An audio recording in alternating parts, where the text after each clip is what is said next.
Tengan muy buenos días, apreciables estudiantes, que Dios me los bendiga mucho. Damos gracias a Dios pues que nos permite comenzar un día más y comenzar nuestra jornada. Esta mañana vamos a ver nuestra clase de estudios sociales con quinto grado y el tema de esta mañana es el patrimonio cultural y natural centroamericano. Vamos a hablar un poco de este tema muy importante para nosotros. En primer lugar, definamos qué es el patrimonio mundial. Según la UNESCO, que es la Organización de las Naciones Unidas para la Educación, la Ciencia y la Cultura, esta entidad define el patrimonio mundial como el conjunto de bienes culturales y naturales que hemos heredado de nuestros antepasados y que nos permiten entender y conocer la historia, las costumbres y las formas de vida hasta el momento actual.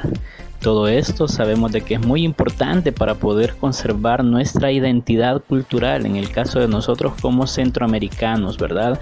Y en especial como salvadoreños. Vamos entonces a hablar de cada uno de ese tipo de patrimonio. En primer lugar, vamos a hablar del patrimonio natural. El patrimonio natural es el conjunto de bienes y riquezas naturales o ambientales, tales como monumentos naturales, formaciones geológicas, o sea, de la tierra, parques nacionales, áreas de conservación, entre otros. Hablamos de biodiversidad, flora y fauna, ¿verdad? Vamos a ver algunos ejemplos del patrimonio natural que tenemos aquí en Centroamérica. Hay muchos, sin embargo, solo vamos a tocar un ejemplo por cada uno de estos países. Por ejemplo, tenemos en Guatemala el lago de Atitlán, que es considerado uno de los lagos más bellos por su vista hacia los dos volcanes que están ahí enfrente en la fotografía. Tenemos también que en El Salvador está la bahía de Jiquilisco, que es conocida por su biodiversidad, o sea, por los animales, ¿verdad? Y las plantas que en este lugar podemos observar. También tenemos que en Honduras están las cuevas de Taulave, y tenemos en Costa Rica la isla del Coco. Todas estas son considerados patrimonio natural, ¿verdad? De cada uno de esos países. Veamos ahora qué es el patrimonio cultural. El patrimonio cultural es el conjunto de bienes tangibles e intangibles, otros le llaman materiales o inmateriales, que constituyen la herencia de un grupo humano. El patrimonio cultural tangible se divide en dos, que son los bienes muebles y los bienes inmuebles. Y a continuación vamos a ver ejemplos de cada uno para poder comprender mejor estos conceptos. Empecemos hablando por los bienes muebles, ¿verdad? Que son parte del patrimonio cultural tangible o material. Los bienes muebles son los productos materiales de la cultura que pueden ser trasladados de un lugar a otro. O sea, la característica principal de estos es que pueden ser trasladados, como por ejemplo las pinturas, artesanías o libros antiguos, ¿verdad? Generalmente estos los vamos a ver en un museo, por ejemplo. No sé si ustedes han ido al museo de historia natural de aquí de nuestro país o al museo que está enfrente de CIFCO, ¿verdad? Del MUNA, donde podemos encontrar muchos de estos objetos que no estaban desde el principio ahí, sino que primero fueron descubiertos en un lugar y de ahí trasladados hacia el museo. Esos son los bienes muebles. Tenemos también los bienes inmuebles, que son aquellos que no pueden ser trasladados, como los monumentos o edificaciones, sitios arqueológicos, etc.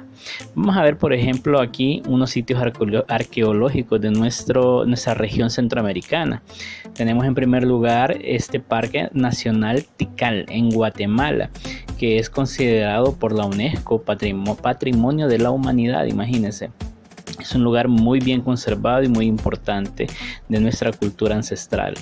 Tenemos también otro patrimonio de la humanidad, pero está ubicado aquí en nuestro país, y son las ruinas de Joya de Serén, el sitio arqueológico Joya de Serén.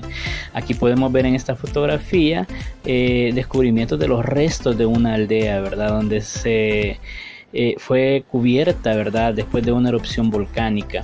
Y tenemos también las ruinas de Copán en Honduras. Continuando, vamos a hablar ahora acerca del patrimonio cultural intangible o inmaterial. Esto dice que son las manifestaciones no materiales que emanan de una cultura. Por ejemplo, los saberes, o sea, aquellas tradiciones, ¿verdad?, verbales que se transmiten de generación en generación, o sea, de los tatarabuelos a los bisabuelos, de ahí a los abuelos, de ahí a los padres y a los hijos, tales como, por ejemplo, leyendas, ¿verdad?, historias.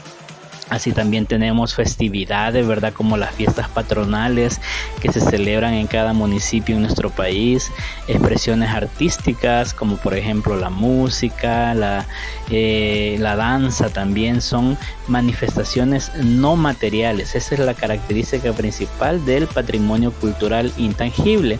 Y vamos a ver algunas de esas manifestaciones de algunos países de Centroamérica también. Tenemos aquí, por ejemplo, la fotografía del Festival de las Flores en Guatemala. Esto se da en Antigua Guatemala. Tenemos por acá la comida típica de El Salvador. Algunos dicen de que en realidad es patrimonio cultural tangible porque podemos tocarlo, pero en realidad también se puede considerar intangible porque lo que se transmite de generación en generación es el conocimiento de cómo preparar estos platillos, qué materiales usar.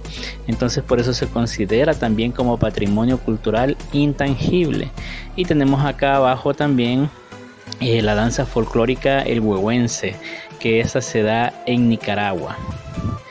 Muy bien, para finalizar, solo vamos a decir que la protección del patrimonio natural y cultural en el sistema, en la región centroamericana, tenemos el Sistema Centroamericano de Áreas Protegidas, el cual se constituyó a partir del Convenio Centroamericano de Biodiversidad de 1992. Este convenio lo que busca es proteger las áreas de fauna y flora, ¿verdad?, que hay en nuestro país y que se consideran pues muy importantes para la ecología de la región. También a partir del año 2002 entró en vigencia la Convención Centroamericana para la Protección del Patrimonio Cultural, del cual pues la mayoría de países centroamericanos son firmantes de este acuerdo. Por último, como conclusión, podemos decir que la protección del patrimonio cultural de una sociedad local o nacional es responsabilidad de cada ciudadano, así como del Estado también, estableciendo mecanismos preventivos de protección para que los bienes patrimoniales se mantengan en el tiempo. Si nosotros cuidamos pues nuestros patrimonios culturales y naturales, estos van a poder permanecer más tiempo en buen estado y nuestras generaciones futuras, ¿verdad?, los hijos de nuestros hijos y los hijos de los hijos de los hijos, muchos años más adelante van a poder disfrutar y conocer la historia que nos da identidad como salvadoreños y como centroamericanos. Muy bien, eso ha sido todo. Solo les recuerdo pues subir su clase, ¿verdad?, copiada en el cuaderno y sus actividades del libro a Classroom. Recuerden que se sube completamente la clase de cuaderno y las actividades del libro también. Que Dios me los bendiga. Hasta la próxima.